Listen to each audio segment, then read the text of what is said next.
الحمد لله رب العالمين والعاقبة للمتقين والصلاة والسلام على سيد الأنبياء وإمام المرسلين وعلى آله وأصحابه وأهل بيته أجمعين. أما بعد فأعوذ بالله من الشيطان الرجيم. بسم الله الرحمن الرحيم.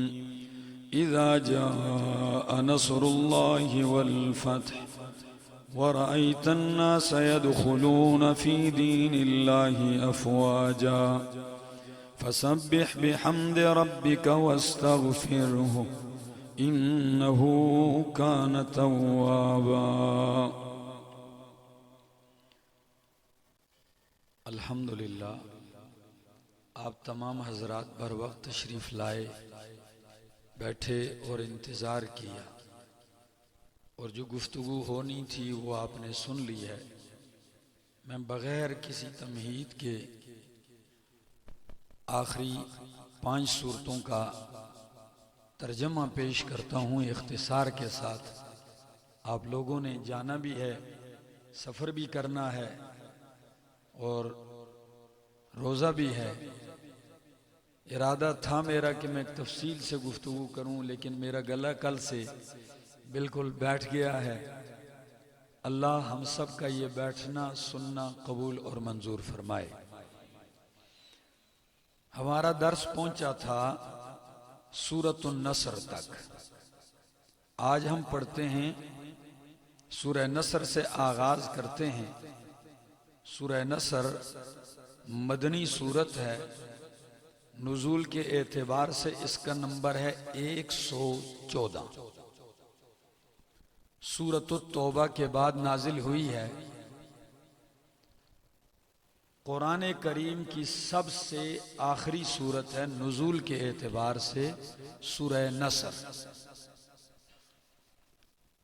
نازل اگرچہ یہ میدان منا میں ہوئی ہے اور منا یہ مکہ میں ہے، لیکن اس سورت کو مدنی اس لیے کہا جاتا ہے کہ ہجرت کے بعد نازل ہوئی ہے، اور جو سورتیں نبی علیہ السلام کی ہجرت کے بعد نازل ہوئیں تو ان کو مدنی کہا جاتا ہے، اور جو ہجرت سے پہلے نازل ہوئی وہ جہاں بھی نازل ہوئی ہوں ان کو کیا کہا جاتا ہے؟ مکی کہا جاتا ہے. پہلی سورت کے ساتھ اس کا ربط کیا ہے؟ سورۃ الکافرون کا دعویٰ تھا کفار سے بائیکاٹ کیجیے، جو اللہ کے دین کے دشمن ہیں ان سے مقاطعہ کیجیے. تو کیوں؟ جب تم اللہ کے دشمنوں سے، اللہ کے دین کے دشمنوں سے بائیکاٹ کرو گے تو نتیجہ یہ نکلے گا کہ اللہ رب العزت تمہیں 3 بشارتیں عطا کر دے گا. تو اس صورت میں کتنی بشارتیں دی گئی ہیں؟ 3 بشارتیں دی گئی ہیں. اللہ 3 بشارتیں دے گا، اور پہلی بشارت کہ اللہ کی مدد تمہیں مل جائے گی، دوسری بشارت کہ تمہیں فتح مل جائے گی، تیسری بشارت تم اپنی آنکھوں سے دیکھو گے لوگ فوج در فوج دین میں داخل ہوں گے. سنیے سورت کو. فرمایا اذا جاء نصر اللہ والفتح، جب آ گئی اللہ کی مدد، والفتح اور فتح ہو گیا مکہ. کچھ فرماتے ہیں کہ فتح سے مراد فتح مکہ ہے، اور کچھ مفسرین فرماتے ہیں کہ فتح مکہ بھی ہے اور اس کے علاوہ مدائن تمام شہروں کا فتح ہونا بھی ہے. چونکہ جب یہ سورت اتر رہی تھی تو اس وقت فتح مکہ ہو چکا تھا، اور فتح مکہ سن 8 ہجری، ٹھیک ہے نا، رمضان المبارک میں ہوا، اور یہ سورت اتری ہے سن 9 ہجری میں فتح مکہ کے بعد. تو فتح مکہ کے بعد اور بھی بہت سارے شہروں میں فتوحات ہوئے. فرمایا اذا جاء نصر اللہ والفتح، جب آ گئی اللہ کی مدد، والفتح اور فتح، وَرَأَيْتَ النَّاسَ يَدْخُلُونَ فِي دِينِ اللَّهِ أَفْوَاجًا، اور دیکھے گا تو لوگوں کو يَدْخُلُونَ فِي دِينِ اللَّهِ أَفْوَاجًا، وہ داخل ہو رہے ہیں اللہ کے دین میں فوج در فوج، گروہ در گروہ۔ آپ سیرت میں پڑھیں گے، تاریخ میں پڑھیں گے، سن 9 ہجری کو سیرت اور تاریخ کی کتابوں میں عام الوفود کہا جاتا ہے۔ کون سا سال؟ عام الوفود یا سنت الوفود، وہ سال کہ جس میں نبی علیہ السلام کے پاس پوری دنیا سے وفد آ رہے ہیں اور آتے ہیں کلمہ پڑھتے ہیں، آتے ہیں کلمہ پڑھتے ہیں۔ اور فتح مکہ کے موقع پر تو ہر طرف سے کلمہ شہادت کی فضائیں بلند ہو رہی تھی۔ فرمایا وَرَأَيْتَ النَّاسَ يَدْخُلُونَ فِي دِينِ اللَّهِ أَفْوَاجًا، تو جب اللہ 3 بشارتیں تمہیں دے دے، مدد کی، فتح کی، اور لوگ فوج در فوج، گروہ در گروہ دین میں داخل ہوں، تو 3 اوامر بھی دے دیے۔ 3 اوامر، 3 کام تم نے کرنے ہیں۔ وہ کیا؟ اگر علاقہ فتح ہو جاتا ہے تو یہ نہیں وہاں جشن شروع کر دو، ناچنا اور گانا شروع کر دو، وہاں بنگڑے ڈالے جائیں، نہیں، عام دنیا میں ممالک میں تو دستور یہی ہے، لیکن تم نے کیا کرنا ہے؟ فَسَبِّحْ بِحَمْدِ رَبِّكَ، اللہ 3 کام کرنے ہیں۔ 1 رب کی تسبیح بیان کرنی ہے، 1 رب کی حمد بیان کرنی ہے، اور 1 مالک کائنات کے سامنے استغفار کرنا ہے۔ فرمایا فَسَبِّحْ بِحَمْدِ رَبِّكَ، پس پاکی بیان کر اپنے رب کی، تعریف کے ساتھ، حمد کے ساتھ۔ 1 تسبیح ہے اور 1 تحمید ہے۔ تسبیح میں اللہ کی صفائی بیان کی جاتی ہے، توحید کی، کہ اللہ کی ذات میں کوئی شریک نہیں، صفات میں کوئی شریک نہیں، کوئی نقص نہیں ہے، کوئی عیب نہیں ہے، کوئی کمزوری اللہ کی نہیں ہے۔ اصول میں آپ پڑھ چکے ہیں، ٹھیک ہے نا؟ اور دوسرا لفظ ہے تحمید، وہ کیا ہے؟ کہ اللہ کے لیے جو تعریفات قرآن میں ذکر کی گئی ہیں، جو حمدیں بیان کی گئی ہیں، وہ اللہ ہی کے لیے ثابت کرنی ہے۔ فرمایا فَسَبِّحْ بِحَمْدِ رَبِّكَ وَاسْتَغْفِرْهُ إِنَّهُ كَانَ تَوَّابًا، تسبیح بھی کر، حمد بھی بیان کر، ساتھ ساتھ وَاسْتَغْفِرْهُ، اس سے بخشش بھی طلب کر، استغفار بھی کر، انہو کان توابا، بے شک وہ توبہ قبول کرنے والا ہے، بہت بڑا توبہ قبول کرنے والا ہے۔ بخاری کے اندر موجود ہے کہ اللہ کے پاک پیغمبر صلی اللہ علیہ وسلم کے بعد صحابہ کرام بدر کے صحابہ کو ممتاز حیثیت دیا کرتے تھے۔ جب حضرت عمر رضی اللہ تعالیٰ عنہ خلیفہ بنتے ہیں صدیق اکبر کے بعد، تو وہ بدر کے جو شرکاء تھے، صحابہ بدریین، ان کو امتیازی شان دیتے، لیکن ان بدریین میں عبداللہ ابن عباس کو بھی ان کے ساتھ بٹھاتے تھے۔ حالانکہ عبداللہ ابن عباس جو تھے، نبی علیہ السلام کی وفات کے وقت ان کی عمر 13-14 سال تھی۔ تو ان پہ کچھ بدری صحابہ نے یہ سوال بھی اٹھایا، امیر المومنین 14 سال کا لڑکا ہے، ان سے ہمارے بیٹے بھی عمر میں بڑے ہیں، اور آپ ان کو بدریین کی فہرست میں ان کے ہم پلہ بٹھاتے ہیں، کیا وجہ ہے؟ بٹھانا ہے پھر ہمارے بچوں کو بھی بٹھائیں۔ فاروق اعظم نے فرمایا ان کو میں اس مرتبے میں نہیں بٹھاتا، اگر اس مرتبے تک ان کو پہنچایا ہے تو رب کے قرآن نے پہنچایا ہے۔ یہ قرآن کا بہت بڑا عالم ہے، ترجمان القرآن ہے، حبر الامت ہے، مفسر قرآن ہے۔ اب کیسے ثابت کیا جائے؟ اب عملی مظاہرہ سنیے ذرا، دیکھیے۔ ایک دن محفل لگی ہوئی ہے، سارے صحابہ بیٹھے ہوئے ہیں، حضرت عمر رضی اللہ تعالیٰ عنہ کہنے لگے ذرا او ساتھیو یہ بتاؤ کہ سورت نصر میں کیا بیان کیا ہے؟ کون سی سورت میں؟ سورت نصر میں کیا بیان ہوا ہے؟ تو ایک اٹھ کے کہنے لگا کہ اس میں تو یہ بیان ہوا ہے جب اللہ کی مدد آ جائے، فتوحات ہو جائیں، پھر توبہ استغفار و تحمید تسبیح شروع کر دو۔ دوسرے نے کہا اس میں یہ بیان ہوا ہے شکر ادا کرنا چاہیے اللہ کا فتح آنے کے بعد۔ اچھا یہ سمجھتے ہو؟ جی ہاں۔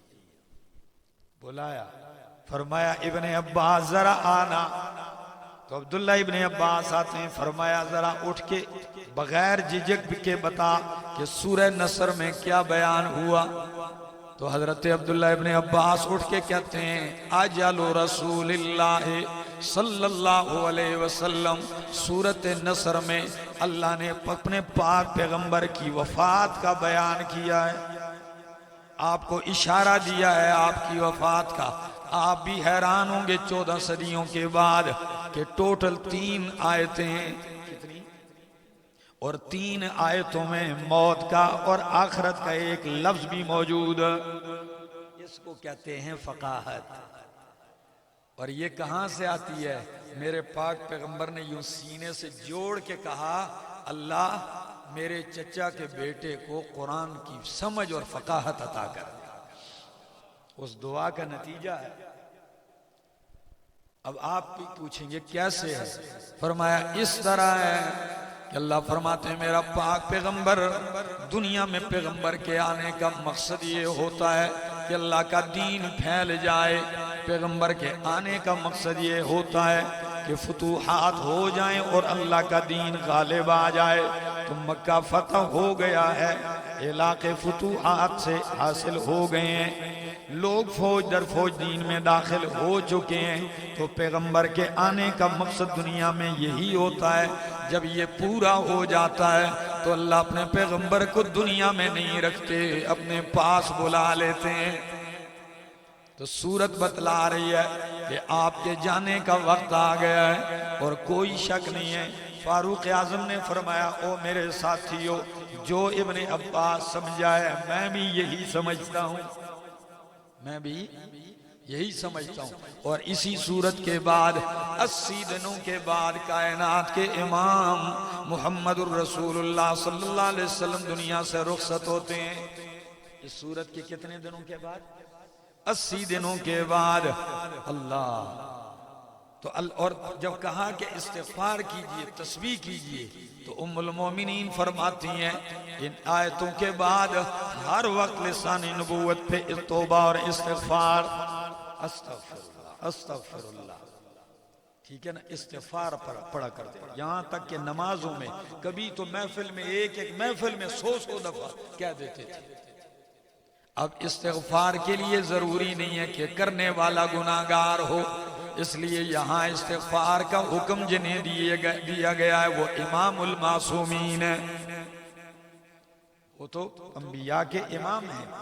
استغفار کبھی گناہ کے لیے بھی ہوتا ہے، کبھی درجات کی بلندی کے لیے ہوتا ہے۔ کس کے لیے؟ فرمایا بسم اللہ الرحمن الرحیم، تو پہلی صورت میں کہا کافروں سے بائیکاٹ کرو تو میری مدد آ جائے گی، فتوحات ہونے لگیں گی۔ تو سورت تبت میں یا سورت اللہب میں کہا کہ جس طرح کہ میری مدد آئی اور آپ کا دشمن ہلاک ہو گیا۔ وہ کون سا دشمن؟ ابو لہب۔ کون سا؟ دیکھیں دشمن تو بہت تھے، ابو جہل بھی تھا، لیکن ابو لہب نبی علیہ السلام کا سکا چچا تھا، ہاشمی تھا، قریشی تھا، اور مکہ میں مالدار ترین آدمی تھا، لیکن نبی علیہ السلام کا دشمن۔ روز اول سے مخالفت کی۔ آپ نے جب صفا کی پہاڑی پر اعلان کیا تو سب سے پہلا پتھر مارنے والا چچا ہے ابو لہب، انہوں نے پتھر مارا۔ تو اللہ نے ان کے ہاتھوں کا خاص طور پر ذکر کیا، اور ادھر ہی نہیں کہ پہلے دن مارا۔ آپ کہیں گے چلو شروع سے کوئی دشمنی چلتی آ رہی ہوگی، نہیں شروع سے نہیں آ رہی تھی۔ یہ وہ چچا ہے جب ان کو لونڈی نے آ کے بتایا کہ ابو لہب آپ کا بھتیجا ہوا ہے، آپ کا جو بھائی فوت ہو گیا تھا ان کا بیٹا پیدا ہوا ہے، تو خوشی میں کہا جا میں نے تجھے آزاد کر دیا، اونٹ بھی ذبح کیا، اتنی خوشی پیغمبر کے آنے کی۔ لیکن جب اسی پیغمبر نے لا الہ الا اللہ کی صدا بلند کی تو چچا نے کیا مارا؟ پتھر مارا۔ امام بخاری اپنی کتاب التاریخ الکبیر کے اندر لکھتے ہیں، ایک صحابی عرض کرتے ہیں، فرماتے ہیں میں نے دیکھا ذوالمجاز کے بازار میں ایک خوبصورت جوان ہے جس کا چہرہ ایسا چہرہ ہے کہ ایک لشکارے، ایک ضیاء پاشیاں نکل رہی ہیں، ایک خوبصورت جوان ہے، اور صبح کا وقت ہے اور وہ کھڑے ہو کے کہتا ہے لوگو اللہ کے سوا کوئی الہ نہیں ہے، کوئی حاجتیں پوری کرنے والا نہیں ہے۔ میں نے دیکھا ایک بڑی عمر والا آدمی ان کی پیٹھ کے پیچھے کھڑا ہے اور پتھر مار رہا ہے، پتھر مار رہا ہے، ان کے سر کا خون ان کے پاؤں تک پہنچ رہا ہے۔ کہتے ہیں میں نے دیکھا اس کے وجود کے کپڑوں میں ایک دھاگا بھی ایسا نہیں ہے جو خون میں رنگین نہ ہو گیا۔ میں نے کسی شخص سے پوچھا یار یہ جوان کون ہے؟ کہنے لگے یہ وہی جوان ہے جو کہتا ہے میں محمد الرسول اللہ صلی اللہ علیہ وسلم۔ فرمایا یہ پیچھے بڑی عمر والا کون ہے جو مار رہا ہے؟ کہا یہ کوئی اور نہیں ہے، یہ اپنا چچا ہے، یہ ان کا سکا چچا ہے جو ان کو مار رہا ہے۔ اللہ اکبر۔ فرماتے ہیں میں دیکھتا ہوں تھوڑی دیر کے بعد نوجوان لڑکی آتی ہے اور اس طرح ایک ڈھول میں پانی ہے، فجاءت جاریۃ بعص من الماء، پانی اٹھایا اس نے اور اس جوان کے ماتھے کو ہاتھوں کو خون سے دھویا۔ میں نے کہا یہ کون ہے یہ بچی؟ کہا یہ ان کی بڑی بیٹی زینب ہے رضی اللہ تعالی عنہ۔ جب ماں باپ کو خون میں رنگین دیکھے گی ایک بیٹی اپنے والد کو تو کیا خیال ہے، کیا حال ہوتا ہوگا، اس کے دل پہ گزرتا ہوگا۔ لیکن کلمہ توحید بلند کرنا کفر کے مرکز میں، کفر کی بستی میں یہ آسان کام نہیں ہے۔ اللہ نے جب یہ سورت اتری تو نزول کے اعتبار سے سورت لہب کا نمبر ہے 6۔ کتنے نمبر پہ اتری؟ یہ مکی دور تھا، اس وقت ابو لہب تکڑا تازہ چہرہ شولے مار رہا تھا، ابو لہب شولوں والا، اور مرا کب؟ 2 ہجری بدر کے بعد۔ کتنا؟ 13 سال مکے کے، 2 سال مدینے کے، 15 ہو گئے۔ 15 سال کے بعد یعنی بدر سے لوگ واپس ہوئے، کچھ ہی دن گزرے، اور بدر میں گیا کیوں نہیں تھا؟ اسی وجہ سے نہیں گیا تھا، پتہ تھا کہ بتیجے پر ایک سورت اتری ہے، اس میں کہا ہے ابو لہب تباہ ہوگا۔ کہنے لگا میں تو نہیں جاتا ہوں، سارا مکہ گیا یہ نہیں گیا۔ اور مکے میں 70 کافر جب مکہ کے مارے گئے تو جب واپس آئے اللہ نے اس پر ایسی بیماری مسلط کی، پورے وجود پہ پھوڑے پھنسیاں نکل آئی اور بدبو کی ایسی بو نکل رہی ہے کہ جو بچے جن پہ ناز تھا، مالدار تھا، ان بچوں نے حبشی غلاموں کو بلایا اور دور دور سے بڑے بڑے بانس اور ڈانگوں کے ذریعے، سوٹوں کے ذریعے کہا اس کو کہیں دور رکھ دو، قریب نہیں آتے۔ ڈاکٹروں نے کہا جو قریب جائے گا بیماری اس کو لگے گی۔ اس حال میں مرا اور چند لڑکوں کو پیسے دے کے دفن کروایا گیا۔ اللہ رشتے نہیں دیکھتا، سکا چچا ہے، اللہ یہ دیکھتا ہے کہ محمد عربی کا تابعدار کون ہے، میرے پیغمبر کے مشن پہ چلنے والا کون ہے۔ تبت یدا ابی لہب و تب، ہلاک ہو جائیں ابو لہب کے دونوں ہاتھ، کیا؟ دونوں ہاتھ، وَتَبَّ، اور وہ خود بھی ہلاک ہو گیا، تو ہاتھ بھی ہلاک ہوئے، خود بھی تباہ و برباد ہوا۔ ما اغنا عنہ مالہ وما کسب، نہیں کام آیا اس کا مال، وما کسب، اور جو اس نے کمایا، مال بھی کام نہیں آیا۔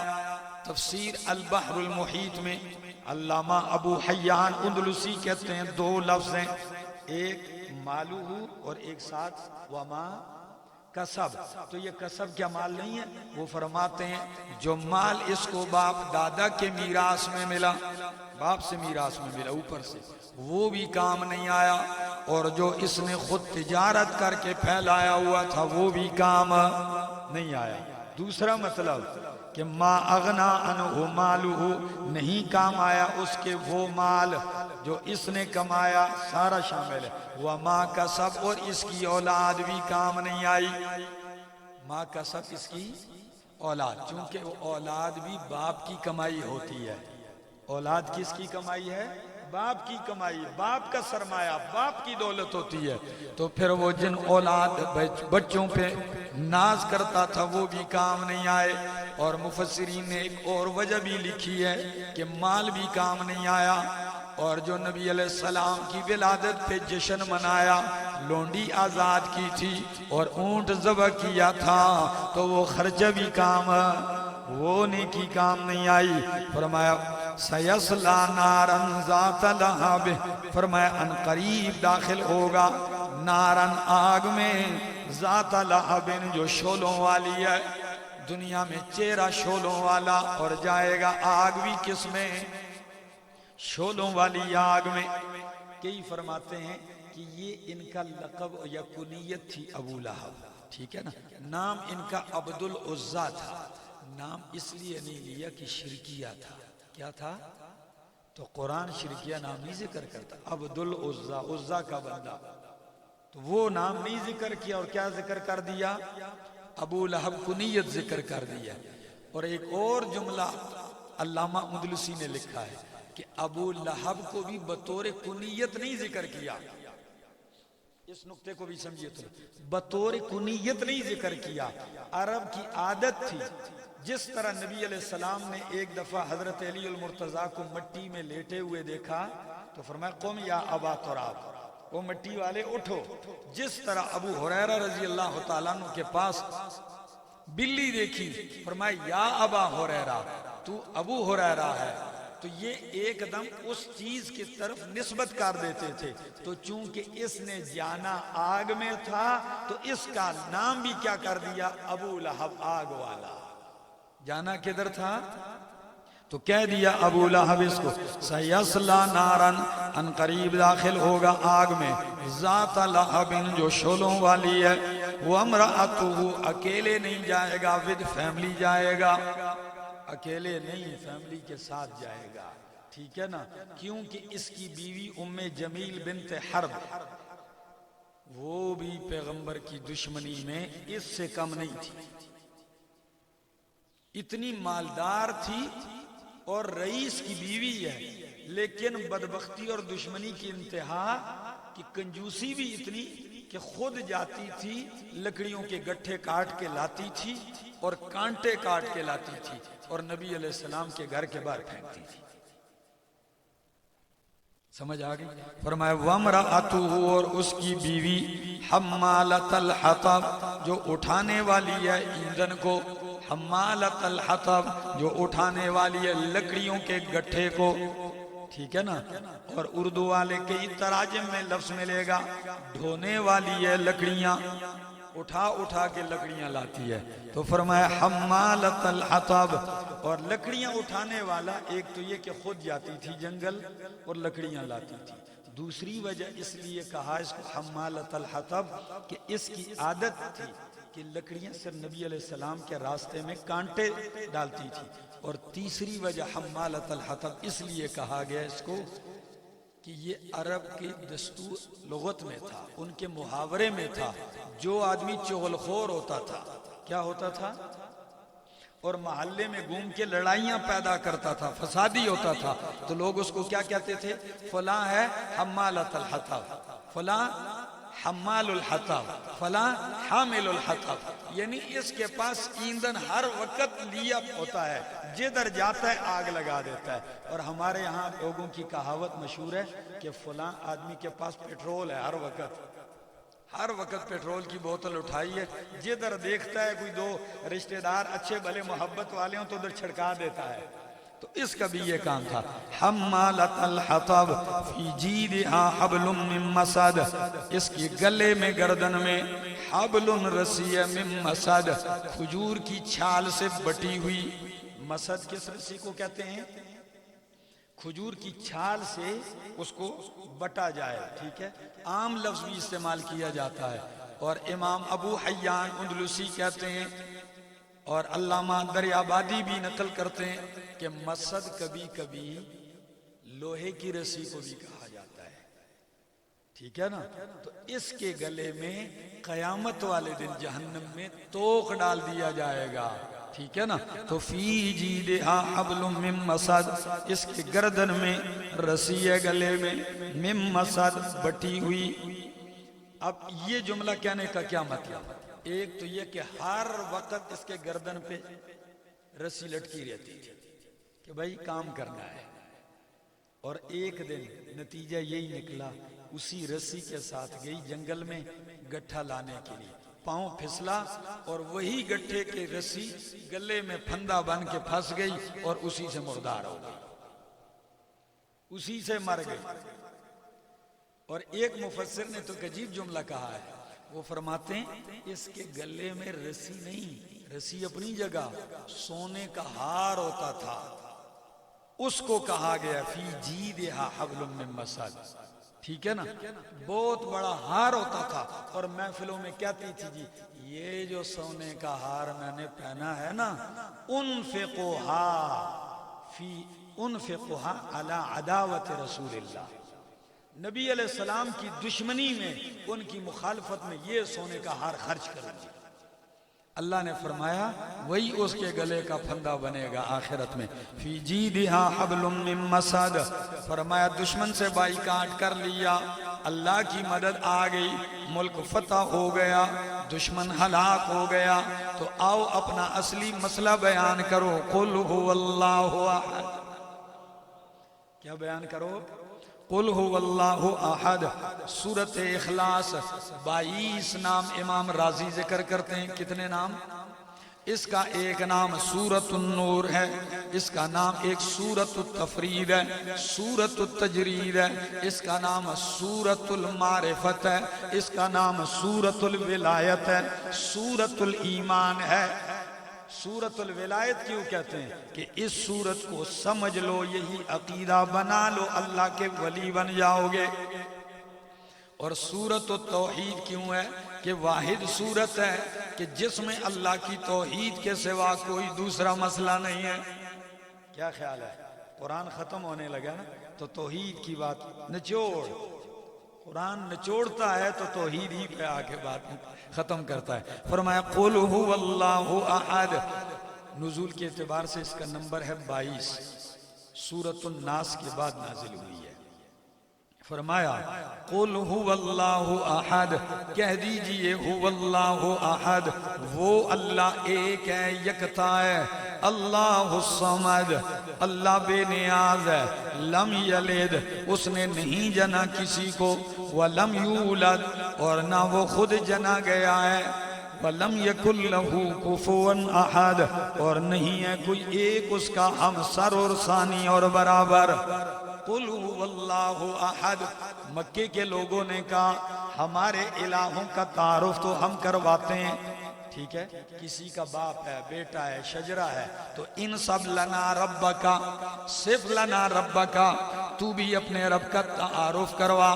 تو اللہ نے فرمایا میرا پیغمبر مکے کا مشرک آپ سے میرا تعارف پوچھتا ہے، میرا نسب پوچھتا ہے، تو بتا دیجئے کہ میرے رب کا تعارف یہ هو اللہ احد، وہ اللہ جس کا تعارف تم پوچھنا چاہتے ہو، احد یکتا ہے۔ کیسا ہے؟ احد یکتا ہے، اللہ اکبر۔ یا واحد نہیں کہا، کیا کہا؟ ایک واحد ہوتا ہے، ایک احد ہوتا ہے، احد میں تفرد اور ٹھیک ہے یکتائیت کی انتہا ہوتی ہے۔ وہ کیسے؟ احد کے بعد ثانی نہیں آتا، احد کے بعد ثانی نہیں آتا، اور واحد کے بعد ثانی آتا ہے، الواحد الثانی الثالث، لیکن احد کے بعد، کیونکہ اللہ کے بعد اللہ کا کوئی نائب نہیں ہے۔ اور یہ بھی فرق امام ابو البقا نے نقل کیا ہے، اور علامہ ابو حیان اندلسی بھی نقل کرتے ہیں کہ احد آتا ہے توحد ذات کے لیے، تفرد ذات کے لیے اور واحد آتا ہے تفرد صفات کے لیے، تو اللہ کے لیے دونوں لفظ استعمال ہوئے، للہ الواحد القہار۔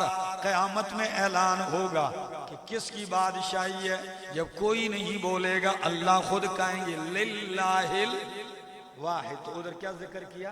تو واحد اس کو کہتے ہیں جو اپنی صفات میں اکیلا اور یکتا ہو، اور احد اسے کہتے ہیں جو اپنی ذات میں اکیلا اور یکتا ہو۔ تو وہ ذات میں بھی اکیلا اور یکتا ہے، صفات میں بھی اکیلا اور یکتا ہے۔ اور اس احدیت کی تفصیل کر دی، کیونکہ آپ کہیں گے ایک تو احمد جمشید بھی ہے، ایک تو مولانا توحید الرحمن توحیدی صاحب بھی ہیں، حاجی ارشاد صاحب بھی ایک ہی ہے، تم میں سے ہر آدمی کیا ہے؟ ایک ہے۔ تو احد اللہ ایک ہے کا کیا مطلب ہے؟ ہم ایک ہیں لیکن محتاج ہیں۔ کیا ہیں؟ ہاں ایک ہیں محتاج ہیں، ایک ہیں تجزی قبول کرتے ہیں۔ اور اس احدیت کی تفصیل کر دی، فرمایا اللہ الصمد، وہ ایسا ایک ہے کہ ساری کائنات اس کی محتاج ہے، وہ کسی کا محتاج نہیں ہے۔ اللہ الصمد، صمد کا معنی امام رازی رحمہ اللہ اپنی تفسیر کبیر میں نقل کرتے ہیں، وہ کہتے ہیں قال علیہ الصلاۃ والسلام الصمد هو السید الذی یصمد الیہ فی الحوائج۔ او ہری پور والو، صمد اس ذات کو کہتے ہیں کہ ساری مخلوق حاجتوں میں جس کی طرف قصد کرے۔ کس کی طرف قصد کرے؟ تو پریشانیوں میں لوگ کس قصد کرتے ہیں؟ ارادہ کرتے ہیں، رجوع کرتے ہیں اللہ کی طرف۔ تو یہاں صمد بمعنی مسمود ہے، صمد بمعنی مسمود ہے کہ جس کی طرف حاجتیں لے جائی جائیں۔ اور آپ کو ایک عجیب معنی جو علامہ دریابادی نقل کرتے ہیں، بڑا عجیب معنی ہے، وہ کہتے ہیں اللہ الصمد، اللہ محتاج الیہ ہے۔ کیا لفظ ہے؟ اللہ الصمد، اللہ محتاج الیہ ہے، کہ اللہ وہ ذات ہے جس کی طرف مخلوق کیا ہوتی ہے؟ محتاج ہوتی ہے۔ لم یلد، لم یلد، اس نے کسی کو نہیں جنا، ولم یولد، اور نہ وہ خود جنا گیا ہے، یعنی کوئی اس کا بیٹا نہیں ہے۔ یہودی عیسائیوں مشرکین پہ رد کر دیا کہ اللہ کا کوئی بیٹا نہیں ہے، نہ عزیر علیہ السلام، نہ عیسیٰ علیہ السلام، نہ فرشتے اللہ کی بیٹیاں ہیں۔ لم یلد، اس نے کسی کو نہیں جنا، ولم یولد، اور نہ وہ خود جنا گیا ہے، یعنی کوئی اس کا والد بھی نہیں ہے۔ وَلَمْ يَكُنْ لَهُ كُفُوًا أَحَدٌ، اور نہیں ہے کوئی اس کا کفواً، کف کہتے ہیں ہمسر کو، کس کو؟ برابر کو کہتے ہیں۔ نکاح کرو اس خاندان میں، قبیلے میں جو آپ کا کف ہو، کیا ہو؟ یعنی برابر ہو، ٹھیک ہے نا؟ تو معنی کیا ہے کہ اللہ کا کوئی برابر اور ہمسر نہیں ہے، کوئی شریک نہیں ہے۔ تو الہ اگر اللہ کے سوا ہو تو تصور کیا جائے تو کتنی صورتیں بنتی ہیں؟ یا اللہ سے کم درجے کا کوئی الہ مانا جائے، یا اللہ کے برابر درجے کا کوئی الہ مانا جائے، یا اللہ سے اوپر درجے کا کوئی الہ مانا جائے۔ تینوں کو رد کر دیا، فرمایا لم یلد، اس نے کسی کو جنا نہیں، یعنی اللہ کا بیٹا کوئی نہیں ہے، نیچے درجے کا الہ بھی اس کا، اس کے سوا کوئی نہیں۔ وَلَمْ يُولَدْ، باپ کا درجہ اونچا ہوتا ہے، تو فرمایا وہ کسی سے جنا بھی نہیں گیا، اس سے اوپر درجے کا الہ بھی کوئی نہیں۔ اب ایک صورت رہ گئی برابر کی، فرمایا وَلَمْ يَكُنْ لَهُ كُفُوًا أَحَدٌ، کوئی اس کا ہمسر اور شریک بھی نہیں ہے۔ اتنا بڑا خزانہ پورے قرآن کو نچوڑ کے اللہ نے 4 آیتوں میں رکھ دیا ہے۔ میرے پاک پیغمبر نے فرمایا کہ یہ ایک سورت جو ہے یہ قرآن کے تیسرے حصے کے برابر ہے۔ کتنے حصے کے برابر؟ تیسرے حصے کے۔ تو تیسرا حصہ اکٹھا کر دیا، توحید بیان کی، شرک کی تردید۔ کاش وقت ہوتا تو میرا ارادہ تھا کہ ایک گھنٹہ ان پہ گفتگو ہو، لیکن چلو ترجمہ سنیے اور اپنے دل و دماغ کے اندر یہ تازہ رکھیے۔ جب اتنا بڑا خزانہ آپ کو مل گیا توحید کا، تو فرمایا اب اس کی حفاظت بھی ضروری ہے، اس کی باہر کے دشمنوں سے بھی اور اندر کے دشمنوں سے بھی اس کی کیا ضروری ہے؟ حفاظت۔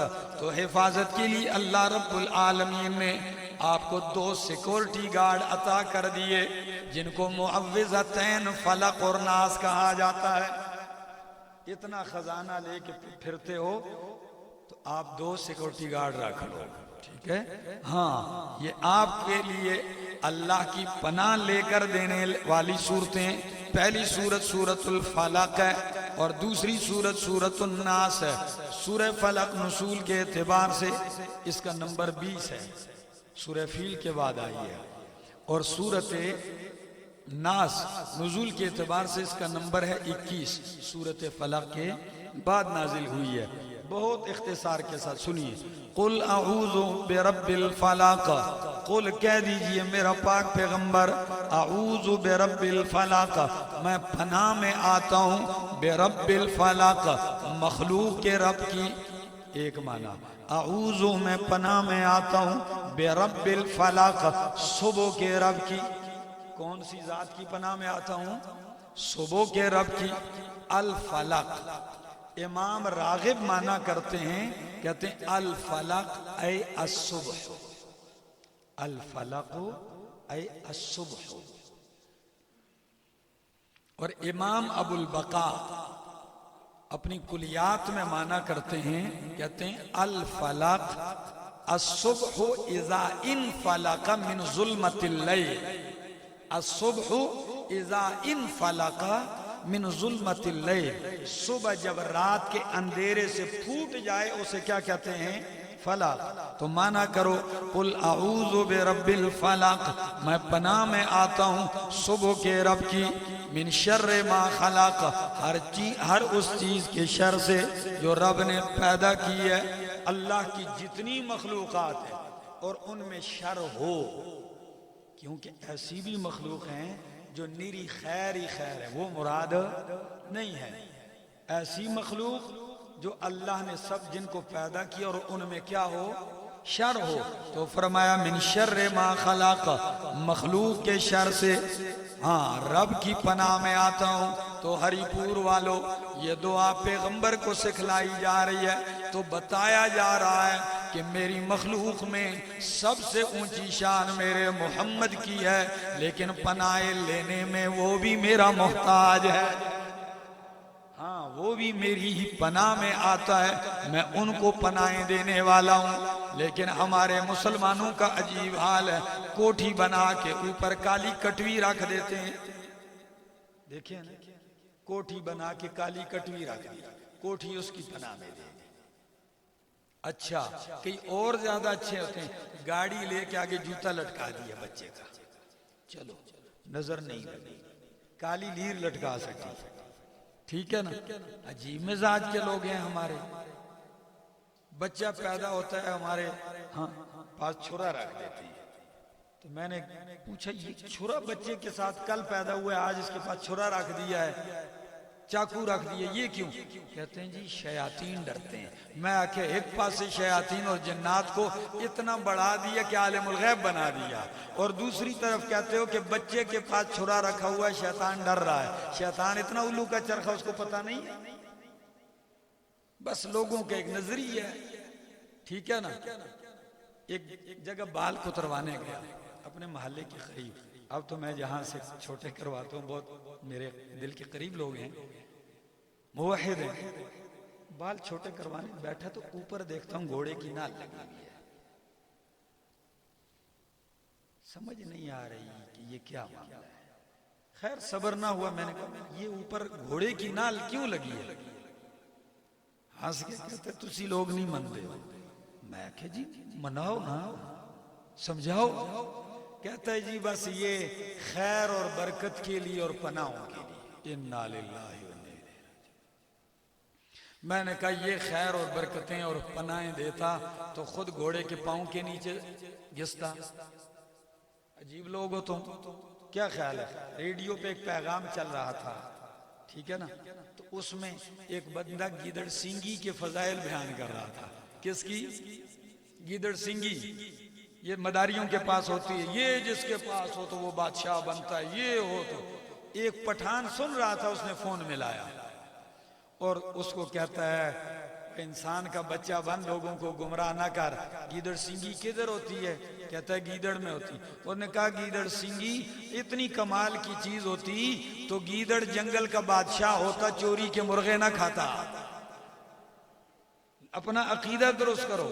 فرمایا قل اعوذ برب الفلاق، کہہ دیجئے اعوذ میں پناہ میں آتا ہوں برب الفلاق، صبح کے رب کی، من شر ما خلق، ہر اس چیز کے شر سے جس کو رب نے پیدا کیا ہے، ومن شر حاسد اذا حسد، اور ومن شر غاسق اذا وقب، اندھیری رات کے شر سے، اذا وقب جب وہ چھا جائے۔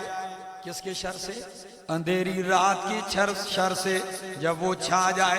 رات کا ذکر اس لیے کیا ہے کہ چور لفنگے رات کو نکلتے ہیں، بدکار جو ہوتے ہیں بدکاریوں کے لیے راتوں کا انتخاب کرتے ہیں، شراب کی محفلیں لگتی ہیں تو راتوں کو لگتی ہیں، اور جس طرح بے حیائی کی مجلسیں لوگ راتوں کا انتخاب کرتے ہیں، ڈاکو ڈاکے کے لیے رات کا انتخاب کرتے ہیں، قاتل اور راہزن رات کا انتخاب کرتے ہیں، اور شیاطین بھی راتوں کو نکلتے ہیں، اور موذی بھی چیزیں بھی ہیں یہ راتوں کو عموماً نکلتی ہیں، اور اکثر بیماریاں رات کو بڑھتی ہیں، بیماریاں بھی راتوں کو بڑھ جاتی ہیں۔ تو خاص طور پر فرمایا من شر غاسق اذا وقب، اور عرب والے کہتے تھے اللیل اخفی للویل، اللیل اخفی للویل، رات بہت ساری ہلاکتوں کو اپنے اندر سمیٹے ہوئے ہوتی ہے۔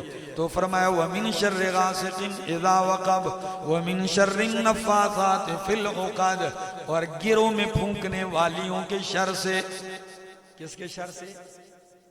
یہ کون ہے؟ یہ جو منتر ونتر کرتے ہیں، یہ جادوگر ہیں، ٹھیک ہے نا، تو آپ کے خلاف یہ بھی لوگ سرگرم ہو جائیں گے، ٹھیک ہے نا۔ ہاں تو گروں میں پھونکنے والیوں کی شر سے، تو جادو اور ٹونے تو عورتیں نہیں مرد بھی کرتے ہیں، لیکن چونکہ عورتوں کا خاص طور پر ذکر اس لیے کیا کہ عورتوں کو لگ پتا جائے کسی جگہ کوئی جادوگر تعویذگر کوڈگر مل گیا ہے تو لائنیں سب سے زیادہ ان کی لگی ہوتی ہیں، اور سب سے بڑا کام ان کا اس میں دھندہ بہت زیادہ ہوتا ہے، ٹھیک ہے نا۔ تو خاص طور پہ فرمایا من شر النفاثات فی العقد، گروں میں پھونکنے والیوں کے شر سے، یا صیغہ مؤنث کا اس لیے استعمال کیا ہے من شر النفوس النفاثات، تو نفوس نفس ویسے بھی مؤنث سے سمائی ہے، اور نفوس جمع ہو تو پھر مؤنث کا صیغہ ویسے بھی اس کے لیے استعمال ہوتا ہے، ضمائر بھی مؤنث کے راجع ہوتے ہیں، تو مانا کرو وَمِن شَرِّ النَّفَّاثَاتِ فِي الْعُقَدِ، گروں میں پھونکنے والیوں کے شر سے۔ ہری پور والو اگر یہ سورت پڑھو تو پھر یقین رکھو کہ ان چیزوں کا اثر آپ پر اپنے آپ پر پھونکو، پڑھو صبح اور شام اس کا ورد اپنا لو۔ نبی علیہ السلام نے فرمایا جو شخص صبح 3 مرتبہ سورہ اخلاص فلق ناس 3 دفعہ پڑھ لے گا، شام تک اللہ کی حفظ و امان میں رہے گا، شام کو پڑھے گا صبح تک حفظ و امان میں رہے گا۔ ان کو اپناؤ، ان کو اپناؤ، اپنا بچاؤ کرو۔ کئی لوگوں کو میں نے دیکھا ایسے بھی بدبخت ہوتے ہیں جن کو قرآن پہ یا ان چیزوں پہ یقین نہیں ہوتا، مسنون دعاؤں پہ، وہ کہتے ہیں مولوی دوسرے کو وظیفہ بتاتے ہیں، خود ڈاکٹر کے پاس جاتے ہیں۔ او بھائی ڈاکٹر کے پاس جانا یہ الگ سنت ہے، کیا ہے؟ علاج قرآن نے کبھی نہیں کہا کہ تم مادی علاج نہ کرواؤ، تم دوائی نہ کھاؤ، وہ الگ سنت ہے، اور یہ کیا ہے؟ الگ سنت ہے۔ فرمایا وَمِن شَرِّ حَاسِدٍ اِذَا حَسَد، حسد کرنے والے کی شر سے جب وہ حسد کرنے لگے۔ طلباء ایک وصیت کرتا ہوں، طلباء میں حسد نہیں ہوتا۔ شیخ القرآن مولانا غلام حبیب صاحب رحمہ اللہ تعالی وہ فرمایا کرتے تھے یہ طلباء دل کے بڑے صاف ہوتے ہیں، محبت لیکن جس دن یہ پگڑی باندھ کے فارغ ہو کے مولوی بن جاتے ہیں نا، پھر ان میں حسد آ جاتا ہے۔ وہ فرماتے تھے کہ جس دن مولوی بنتے ہیں ان میں حسد آ جاتا ہے۔ اس لیے ایک بات ہے، اس چیز سے حسد نکال دو۔ جس دن اس کو حسد سے پاک کر دیا نا، اس دن اللہ اس کو امن سے اور سکون اور اطمینان سے بھر دے گا۔ جب اس سے پاک نہیں کرو گے نا، یہ گندے کا گندا ہی رہے گا۔ یہ بہت بڑی بیماری ہے، خاص و عام مبتلا ہے، عورتوں میں، مردوں میں، تاجروں میں، مارکیٹ میں آپ ایک دوسرے سے حسد، سیاسیوں کا اپنا حسد ہے، ٹھیک ہے نا، ہاں مولویوں کا اپنے درجے کا حسد ہوتا ہے، ہر محکمے میں لوگوں کا اپنے لیول کا کیا ہوتا ہے، حسد ہوتا ہے، ٹھیک ہے نا۔ ہم پتہ ہے اپنے مولوی جو ہوتے ہیں، ہم اپنے مقتدیوں میں شرابیوں کو، بد کرداروں کو، سب کو خوش رکھتے ہیں، لیکن مولوی کو چونکہ وہ اس سے مجھے خیر کی توقع نہیں ہے، تو اس سے ہم کیا رہتے ہیں، بغض اور حسد کرتے رہتے ہیں، ٹھیک ہے نا۔ وہ ایسا ہے، وہ ایسا ہے، چھوڑو۔ ہاں ایک بات یہ ہے کہ کسی مولوی اور پیر کا لحاظ اس بات میں نہیں کرنا کہ اللہ کی توحید کے راستے میں رکاوٹ بنے، نبی کی سنت کے راستے میں رکاوٹ بنے، پھر آپ کا حق ہے کہ آپ اللہ کی توحید کا اور نبی کی سنت کا پرچار کرتے جائیں، ٹھیک ہے، کریں گے۔ فرمایا وَمِن شَرِّ حَاسِدٍ اِذَا حَسَدَ، اور دوسری سورت سورۃ الناس، فرمایا قُلْ اعوذ بِرَبِّ الناس، کہہ دیجئے میں پناہ میں آتا ہوں بِرَبِّ الناس، لوگوں کے رب کی، کس کی پناہ میں، لوگوں کے رب کی پناہ میں آتا ہوں، مالک الناس، لوگوں کے مالک کی پناہ میں آتا ہوں، الہ الناس، لوگوں کے الہ اور معبود اور حاجت روا کے پناہ میں آتا ہوں، من شر الوسواس الخناس، لفظ پہ غور کرو، قل اعوذ برب الناس، مالک الناس، الہ الناس، کتنے ذکر کر دیئے؟ ہاں اللہ کے 3 نام، رب الناس، ملک الناس، الہ الناس، اور چیز کہ پناہ کس سے مانگی جا رہی ہے، کس کے شر سے بچنے کی، وہ ایک ہے، وہ کیا ہے، ایک ہے، وہ کیا ہے، من شر الوسواس الخناس، وسوسہ ڈالنے والے کے شر سے، کس کے شر سے؟ ہاں پہلے تو آپ باہر کے لوگوں سے امن میں ہو جاؤ، اب اپنے اندر کے شر سے بھی کس میں ہو جاؤ، کہ شیطان لگا اور آپ کے اندر فساد پیدا کر رہا ہے، تو باہر کے دشمنوں سے بھی بچاؤ اور اندر کے دشمنوں سے بھی۔ تو فرمایا من شر الوسواس الخناس، وسوسہ ڈالنے والے کے شر سے، الخناس جو چھپ جانے والا ہے، پیچھے ہٹ جانے والا ہے، خناس شیطان کو کہا، کیوں؟ یہ جب وسوسہ ڈالتا ہے انسان غافل ہوتا ہے تو خیالات ڈالتا ہے، وسوسے، اور جب آپ اللہ کی یاد میں لگتے ہیں تو یہ فوراً پیچھے ہو جاتا ہے، پھر جب غافل ہوتے ہیں تو یہ پھر وسوسہ ڈالنے لگتا ہے۔ فرمایا الوسواس، ایک دفعہ وسوسہ نہیں، اس کا نام کیا ذکر کیا ہے، وسواس، بار بار وسوسے ڈالتا ہے، کام ہی اس کا یہ ہے۔ الخناس، پیچھے چھپ ہٹ جانے والا یا چھپ جانے والا، الذی یوسوس فی صدور الناس، وہ وسوسے ڈالنے والا جو وسوسے ڈالتا ہے لوگوں کے سینوں میں، کس میں، قلوب الناس نہیں کہا، کیا کہا، صدور الناس، صدور اس پورے سینے کو کہتے ہیں، اور قلب صرف اس میں جو ایک مرکز ہے اس کو کہتے ہیں، اس لوتھڑے کو۔ تو کہنا تو قلوب الناس چاہیے تھا، وہ کیوں، اس میں بہت مبالغہ ہے۔ وہ کیا ہے کہ ایک کمرہ ہے اور اس کمرے کے اندر ایک خزانہ پڑا ہے، صندوق، تو اس صندوق کی حفاظت کرنے سے زیادہ اہم یہ ہے کہ پورے کمرے کی حفاظت کی جائے، کیا کی جائے، تاکہ صندوق تک جائے ہی نہ، تو آپ پورے سینے کی حفاظت مانگ رہے ہیں تاکہ دل تک پہنچے ہی نہیں۔ فرمایا من الجنت والناس، جنوں میں سے، والناس انسانوں میں سے۔ یہ وسوسے ڈالنے والے 2 طرح کے ہوتے ہیں، ایک تو شیطان ہے، جنات، اور کچھ لوگ انسان بھی یہ کام کرتے ہیں۔ ہمارے ہاں ایک لوگوں نے ایک بندے کا نام رکھا ہوا ہے فلاں ہے، تو میں نے کہا کیا نام ہے؟ کہتے ہیں جی وسوسہ آ گیا۔ میں نے کہا اللہ کے بندو یہ وسوسہ نام ہے اس کا؟ کہتے جی اس کا نام لوگوں نے وسوسہ اس لیے رکھا ہے جدھر بیٹھتا ہے بس کسی کے کان میں کیا ڈال رہا ہوتا ہے؟ وسوسہ ڈال رہا ہوتا ہے۔ اس کام سے بھی بچنا چاہیے، ٹھیک ہے نا؟ اور یہ پناہ مانگ لو شیطان سے، جنات کے شر سے بچ جاؤ گے۔ شیطان خوش نہ ہو نا کہ کہیں آج چھٹی ہوگی قرآن ہمیشہ کے لیے بند، ہم اسے خوش نہیں کرتے، ہم کہتے ہیں لو پھر بسم اللہ ہو گئی۔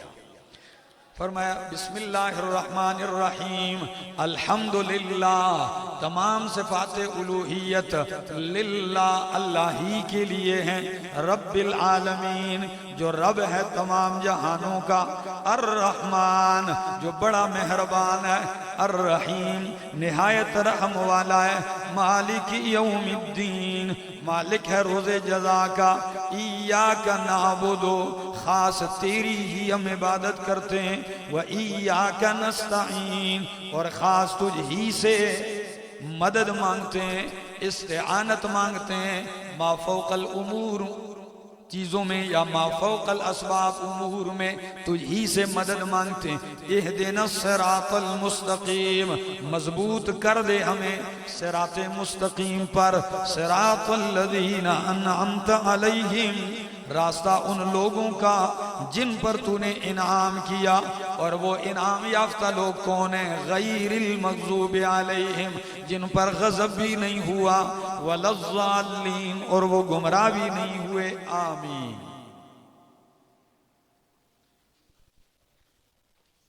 میں تمام احباب سے اور جتنے بھی آئے ہیں میں خلوص دل سے سب کا شکر گزار ہوں، شکریہ ادا کرتا ہوں۔ اہل محلہ کا آپ یقین کریں، یہاں بیٹھے ہیں حاجی ارشاد صاحب ہیں، وہ دو بیٹھے ہوئے ہیں بزرگ، وہ بیٹھے ہوئے ہیں، یہاں بیٹھے ہیں وہ، یہ درس میں بھی بیٹھتے رہے، میں بالکل پرسکون ہو کہ میں نے درس دیا ہے، بالکل ٹینشن فری ہو کر، ٹھیک ہے نا؟ یہ لگے رہے خدمت میں، اور ہر دن مجھ سے پوچھتے کیا حال ہے، کوئی پریشانی؟ بس آپ درس دیتے جائیں، ہم خدمت کرتے جائیں گے۔ میں کہتا ہوں اللہ اس کے بدلے ان کو اور ان کی نسلوں کو عطا کرے۔ قرآن کی جس نے بھی خدمت کی ہے جس درجے میں، اللہ نے اس کو رنگا ہے۔ اور مولانا توحید الرحمن توحیدی صاحب جنہوں نے بڑی خوبصورت گفتگو کی ہے اور اپنی ان محبتوں کا اظہار کیا ہے، یقیناً میں ان کا شکریہ بھی ادا کرتا ہوں کہ ایسا اچھا ماحول انہوں نے ہمیں فراہم کیا، اور یہ باوجود مصروفیات کے صرف اس لیے ہماری تسلی اور نصرت کے لیے خود بھی آ کر گھنٹوں بیٹھ جاتے اور اٹھتے، کوئی پریشانی کوئی مسئلہ، لیکن الحمدللہ طلباء سے جتنی محبت اور مجھ سے جتنی محبت اور خلوص سے پیش آئے، اور بھی جتنے علماء کرام آئے ہیں یہاں میری دائیں جانب بیٹھے ہیں، بائیں جانب بیٹھے ہیں، ضلع ہری پور کے باہر مولانا طیب زعفرانی صاحب اپنی ٹیم کے ساتھ وہ مانسیرہ سے آئے ہیں۔ یہ ان کی محبتیں، یہ فارغ ویلے لوگ نہیں ہیں، یہ خود اپنی جگہ دورے پڑھاتے ہیں، درس دیتے ہیں، لیکن یہ ان کی وہ محبت اور خلوص ہے کہ قرآن کا ایک درس ہو رہا ہے، اور ہم نے جس بے سر و سامانی کے عالم میں شروع کیا ہے، اور میرے طلباء یہ جو بچے آئے ہیں، آپ یقین کریں میں سچ کہتا ہوں یہ مجھے اپنی اولاد سے زیادہ عزیز ہے، اس لیے کہ اولاد میں کوئی پتہ نہیں ہے کہ کبھی آپ کا جانشین وارث بنتا ہے علمی یا نہیں، لیکن جنہوں نے آپ سے قرآن پڑھ لیا ہے یہ آپ کے علمی اور قرآنی وارث کیا ہو گئے ہیں؟ بن گئے ہیں۔ اور انشاءاللہ میں ان سے یہ عہد لوں گا کہ انشاءاللہ تم نے قرآن کریم کی خدمت کرنی ہے، اور قرآن کریم کی خدمت کرنے والوں کا ساتھ دینا ہے، ٹھیک ہے، اور اپنے دل کو حسد سے پاک کرنا ہے، محبت کے ساتھ، اعمال کے ساتھ۔ یہ بھی آپ کو بتا دوں، جب قرآن کے طالب العلم ہو تو آپ کے اخلاق بھی حاملین قرآن والے ہونے چاہیے۔ اگر آپ قرآن کے طالب العلم ہو تو پھر آپ اعمال بھی قرآن والے سر انجام دیں، اس لیے کہ کہیں ایسا نہ ہو کہ اللہ یہ خزانہ اپنا واپس نہ لے لے، کہیں اس مسند سے معزول نہ کر دے۔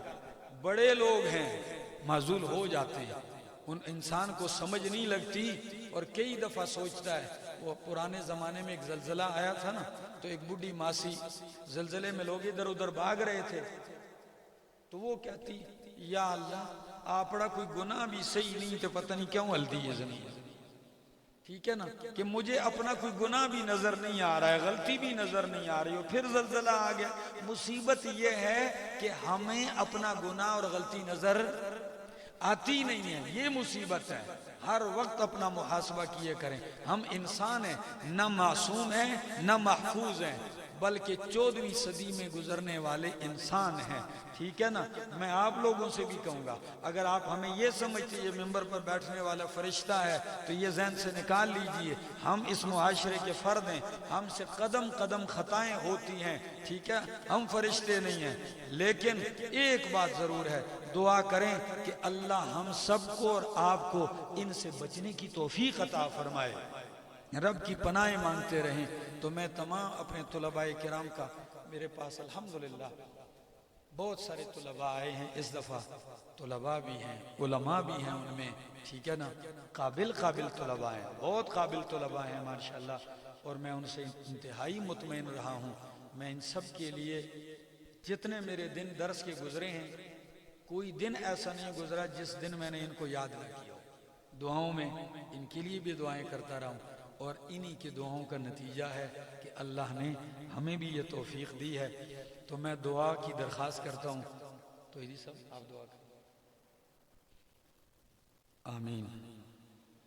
الحمدللہ رب العالمین الرحمن الرحیم مالک یوم الدین ایاک نعبد و ایاک نستعین اہدنا الصراط المستقیم صراط الذین انعمت علیہم غیر المغضوب علیہم ولا الضالین آمین۔ اللہم صل علی محمد وعلی آل محمد کما صلیت علی ابراہیم وعلی آل ابراہیم انک حمید مجید۔ اللہم بارک علی محمد وعلی آل محمد کما بارکت علی ابراہیم وعلی آل ابراہیم انک حمید مجید۔ اللہم لک الحمد حتی ترضى ولک الحمد اذا رضیت ولک الحمد بعد الرضا۔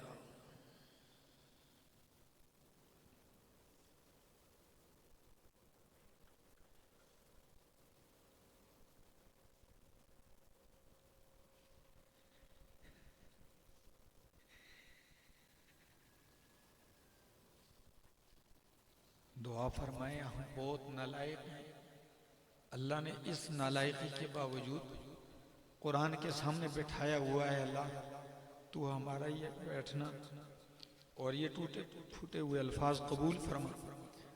لازمی بات ہے، ہم سے کوتاہیاں بھی ہوئی ہوں گی، غلطیاں بھی ہوئی ہوں گی، اللہ معاف فرما، اللہ درگزر والا معاملہ فرما۔ اللہ بہت سارے طلباء کی مسافر ہیں، کئی تاجکستان سے پتہ نہیں کس کس جگہ سے آئے، اللہ پاکستان کے کونے کونے سے یہ مسافر پردیسی طلباء ہیں، اللہ ان کا آنا سننا قبول فرمائے، ان کی سینوں کو قرآن کے نور سے منور فرمائے۔ ان لوگوں کے لیے دعا فرمائے جن کی وجہ سے یہ قرآن ہم تک پہنچا ہے۔ میں اپنے اساتذہ کے لیے، اللہ جن کے واسطے سے قرآن پہنچے، جن سے میں نے قرآن سیکھا ہے، اللہ میرے ان اساتذہ کو، ضلع ہری پور کے ہمارے امیر ہیں مولانا محمد اعظم صاحب بیمار ہیں، میں نے ان سے بھی قرآن پڑھا ہے، اللہ انہیں صحت عطا فرما۔ اور میرے قرآن کے استاد المکرم شیخ القرآن مولانا محمد طیب طاہری صاحب، اللہ ان کو بھی صحت تندرستی عطا فرما، ان کی آل اولاد میں برکتیں عطا فرما۔ قرآن کریم کی اس عمر میں بھی خدمت میں لگے ہوئے ہیں، ہزاروں کی تعداد میں طلباء وہاں بھی جلوہ افروز ہیں، جاری ہے۔ دعا فرمائیں اللہ ملک پاکستان کی طول و عرض میں جہاں بھی قرآن کریم کے دروس ہوتے ہیں اللہ کامیابی سے ہم کنار فرما۔ اہل محلہ اللہ ان کی کون گھروں میں برکتیں عطا فرما، اس محلے کے ہر فرد کو اللہ خوشیاں عطا فرمایا اللہ۔ اے اللہ جنہوں لوگوں نے تعاون کیا ہے، حاجی ارشاد صاحب ہیں یا میرے نام نہیں آتے میرے سامنے، اللہ تو جانتا ہے، ان کو اللہ جھولیاں بھر کے اللہ ان کو عطا فرما۔ اور آج جو ہماری اس خوشی میں شریک ہیں، چاہے علماء ہیں، چاہے طلباء ہیں، چاہے عوام ہیں، اللہ یہ مصروفیت کے باوجود آئے ہیں، اللہ ان کی نیک تمناؤں کو پورا فرما۔ اور ملک پاکستان میں جو علماء شہید کیے گئے ہیں اللہ ظلماً، اے اللہ ان سب علماء کرام کو غریق رحمت فرما۔ اے اللہ اور جن علماء کرام کے دروس جاری ہیں، خدمت کر رہے ہیں دین کے، اللہ مزید ہمت اور توفیق عطا فرما۔ میرے والدین کے لیے دعا فرمائیں اللہ ان کو صحت اور تندرستی عطا فرمائے۔ میرے بچوں کو اللہ میرے علم کا اس خدمت دین کا وارث بنائے۔ اور دعا فرمائیں اللہ رب العالمین جتنے بھی میرے دادا جان میری دادی جان ان کے لیے دعا فرمائے، دادا جان وفات پا گئے اللہ غریق رحمت فرمائے، دادی جان اللہ صحت عطا فرمائے۔ میرے چچا ہیں بیمار ہیں شدید، ابھی الحمدللہ کافی بہتر ہیں، اللہ ان کو صحت و تندرستی عطا فرمائے۔ اور ان ساتھیوں کا جنہوں نے اس دورے میں اپنا تعاون جاری رکھا، جس اعتبار سے جانی کیا مالی کیا ہے، اللہ ان کی حاجتیں پوری فرما۔ اور میری بھی شرعی حاجتیں ہیں، اے اللہ میری شرعی حاجتوں کے لیے آپ سے دعا کی درخواست ہے، اللہ ہماری بھی شرعی حاجتیں پوری فرما۔ ملک پاکستان کو اللہ امن عطا فرما، بد امنی اور خون ریزی ختم فرما۔ وصلی اللہ تعالی علی النبی الکریم وعلی آلہ وصحبہ اجمعین۔ خصوصاً ایک طالب علم پورے دور تفسیر میں شریک رہا، فضل واحد، پرسوں اس کا ایکسیڈنٹ ہوا ہے اور وہ اس کی ٹانگ ٹوٹ گئی ہے، اللہ اسے صحت عطا فرمائے۔ خصوصاً میرے درس کے ساتھیوں میں مولانا عبدالقدیر ہے، دعا فرمائیں، بڑی خدمت کرتے رہیں مصروفیت کے باوجود، اللہ اس کی آل اولاد میں برکتیں عطا فرما۔ میرے دوسرے ساتھی ہیں علی چند، مستقل دورہ ریکارڈ بھی کرتے رہے، خدمت بھی کرتے رہے، سارا دن تھکتے رہے، اللہ اس کو بدلے عطا فرما، اجر عظیم عطا فرما۔ میرے دوست ہیں جو آتے ہیں مستقل ایبٹ آباد سے جمعہ پڑھنے، بیماری کے باوجود آئے ہیں، ملک مختار صاحب اللہ انہیں صحت عطا فرمائیں۔ بھائی عبدالقدیر کے چچا جان ہیں، وہ بیمار ہیں، ان کے والد گرامی بیمار ہیں، مولانا صدیق الرحمن صاحب ہیں، وہ اکثر آیا کرتے تھے لیکن وہ بیمار ہیں، دعا فرمائیں اللہ انہیں بھی صحت تندرستی عطا فرمائے۔ وصلی اللہ تعالی علی النبی الکریم۔